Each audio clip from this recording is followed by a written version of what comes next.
అందరికీ నమస్కారం.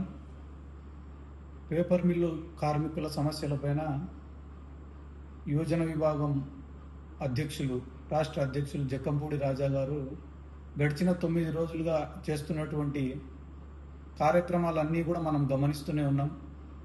ప్రజాస్వామ్యబద్ధంగా ఆయన చేస్తున్న ఈ పోరాటానికి అన్ని రాజకీయ పార్టీలు, సమాజంలోని అన్ని వర్గాలు కూడా కలిసి వచ్చి మద్దతు తెలపాల్సినటువంటి ఈ కార్యక్రమాన్ని రాజకీయ కోణంలో కుట్ర బన్ని ఆయన దీక్షను భగ్నం చేయడం అనేది నిజంగానే చాలా బాధాకరమైన సంఘటన.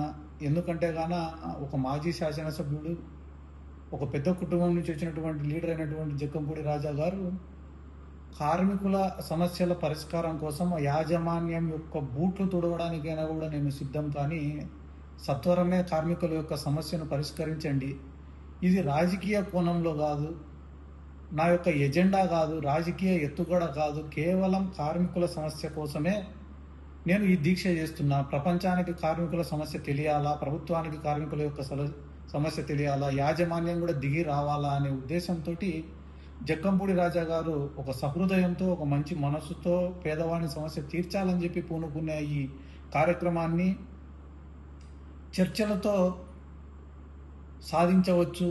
చర్చలతో పరిష్కారం అయ్యేటటువంటి ఈ సమస్యను కూడా దాదాపుగా ఏదో తీవ్రవాదుల్ని అరెస్టు చేసినట్ల, ఏదో రౌడీ సీటర్లను అరెస్టు చేసినట్ల 150 మంది పోలీసులు తెల్లవారుజామున 3 గంటలకు వచ్చి జక్కంపూడి రాజా గారిని హౌస్ అరెస్టు చేసి, పేపర్ మిల్లు ప్రాంగణంలో ఎవరు ఉండకూడదని చెప్పి హుకుం జారీ చేసి, జక్కంపూడి రాజా గారి అనుచరులను ఒక 50 మందిని స్టేషన్కు తరలించి వాళ్ళను కూడా ప్రివెంటివ్ అరెస్టు చేయడం అనేది నిజంగానే చాలా బాధాకరమైన సంఘటన. ప్రజాస్వామ్యంలో ప్రజల తరపున పోరాడడానికే ప్రతిపక్షాలు కానీ, రాజకీయ పార్టీలు కానీ, ప్రజా సంఘాలు కానీ ఉండేది.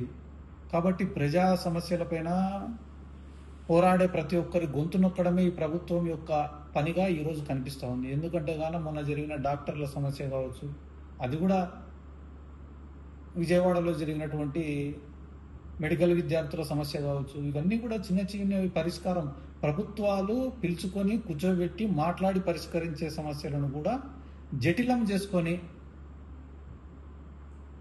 ఎవరైతే ప్రశ్నిస్తారో వాళ్ళ యొక్క గొంతును నొక్కే కార్యక్రమం కనిపిస్తుంది. కాబట్టి మేము యువజన విభాగం తరఫున దీన్ని తీవ్రంగా ఖండిస్తున్నాం. మేమందరం కూడా జక్కంపూడి రాజా గారికి మద్దతుగా నిలబడుతున్నాం. ఫ్యూచర్లో ఆయన ఈ కార్మికుల సమస్యలపైన ఏ నిర్ణయం తీసుకున్నా రాష్ట్ర వ్యాప్తంగా ఉండేటటువంటి యువజన విభాగం మొత్తం ఆయనకు మద్దతుగా నిలబడాలని చెప్పి ఈరోజు పిలుపునిస్తూ సెలవు తీసుకుంటాం. Thank you.